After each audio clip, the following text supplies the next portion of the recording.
Halo semua, selamat datang di dapur Gulapedia. Kali ini aku membuat cake cantik dengan resep ekonomis yang pastinya cocok banget untuk dijadikan ide jualan.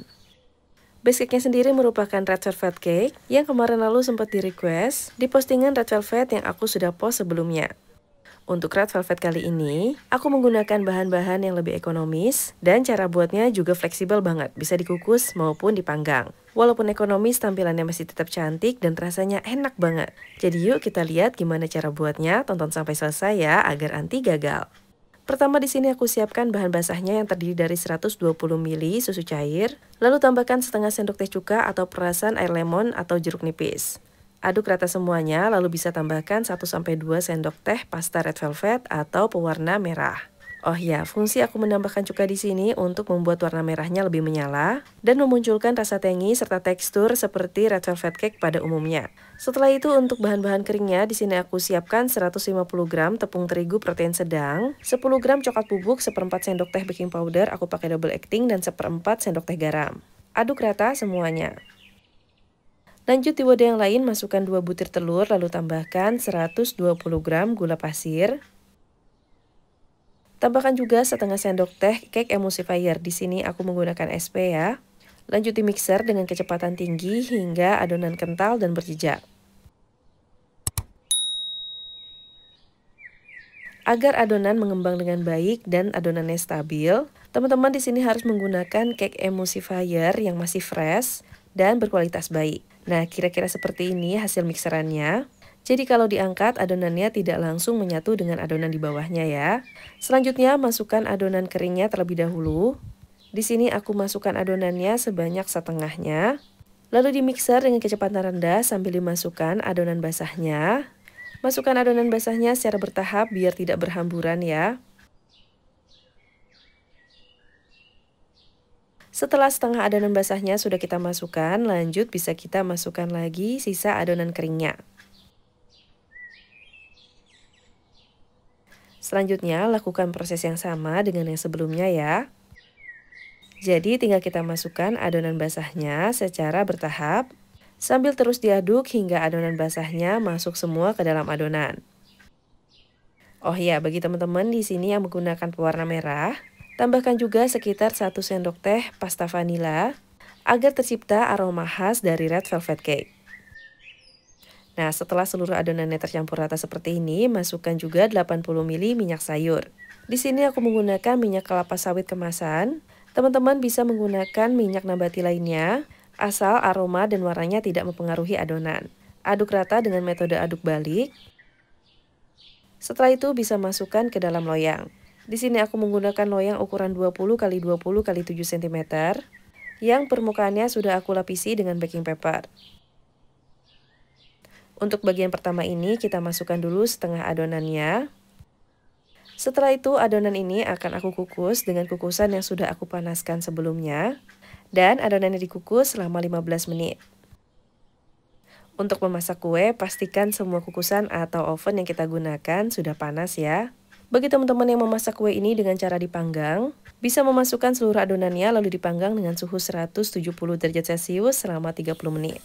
Jadi adonannya tidak bisa dipanggang setengah-setengah ya teman-teman. Untuk menambahkan keju slice di tengahnya bisa setelah matang. Sedangkan untuk cake yang dikukus bisa ditambahkan keju slice-nya ketika sudah 15 menit mengukus. Lalu masukkan juga sisa adonan red velvet cake yang sudah kita sisakan tadi. Ratakan seluruh adonannya hingga menutupi seluruh bagian loyang. Dan lanjut bisa kita kukus selama 15-20 menit dengan api sedang cenderung kecil hingga matang. Dan setelah sekitar 15-20 menit cake-nya sudah matang, bisa kita angkat dan dinginkan. Untuk memastikan cake-nya matang, bisa cek tusuk terlebih dahulu ya. Dan ini kuenya sudah tidak terlalu panas lagi, bisa kita keluarkan dari loyangnya. Untuk hasil cake-nya, teman-teman bisa lihat ya di sini warnanya cakep banget. Selanjutnya cake ini akan aku hias ala mini cake Thailand yang lagi viral.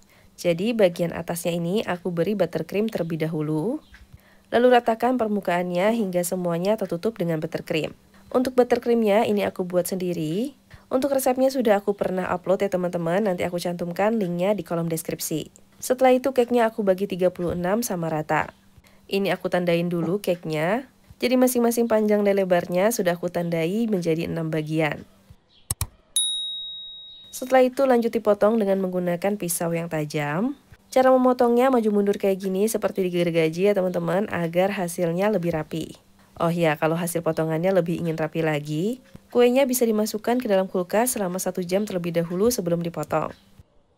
Lanjut kuenya bisa dibungkus. Di sini aku menggunakan plastik OPP single sheet yang sudah ada rekatannya. Ukurannya sekitar 18 x 7 cm. Dan memang bagian bawahnya aku biarkan terbuka seperti ini ya teman-teman. Tapi pastikan wadah ataupun tempat cake yang teman-teman gunakan bersih, jadi tidak akan mengotori bagian bawah kuenya. Untuk hasil bungkusannya sendiri, ini cukup rapi dan tidak akan nyelos ke bawah ya. Selanjutnya kue-kue ini bisa dihias sesuai dengan selera. Aku sendiri menghiasnya dengan buttercream, ada juga yang aku hias dengan selai stroberi. Untuk mempercantiknya lagi, teman-teman juga bisa tambahkan berbagai aneka biskuit, permen, atau buah-buahan. Nah, untuk topping-toppingnya ini bisa disesuaikan dengan selera atau disesuaikan dengan budget bagi teman-teman yang ingin jualan. Tips dari aku buat teman-teman yang menggunakan buah-buahan segar, bisa memotong buah-buahannya dengan ketebalan 0,3 sampai 0,5 cm. Misalnya untuk stroberi di sini aku hanya menggunakan 4 buah untuk cake ini. Jadi satu buah stroberinya aku potong menjadi 3 sampai 4 slice. Jadi nggak perlu banyak-banyakan menggunakan buahnya. Dan ini dia mini cake Thailand Red Velvet Cake siap disajikan. Percaya nggak teman-teman, setelah aku hitung modal bahan bakunya, per piecesnya nggak sampai Rp1.000. Tentunya modal bahan baku ini aku perhitungkan sesuai dengan harga yang aku dapatkan di daerahku ya. Nah, untuk perhitungan harga jual lebih lengkapnya aku tulis di kolom deskripsi. Dan untuk hasil cake-nya ini super lembut dan moist, ditambah dengan tampilan red velvet yang cantik dan harum. Pokoknya kue ini wajib kamu cobain di rumah. Untuk pembelian produk-produk yang aku gunakan, linknya sudah aku cantumkan di link produk ya. Terima kasih telah menonton, semoga bermanfaat.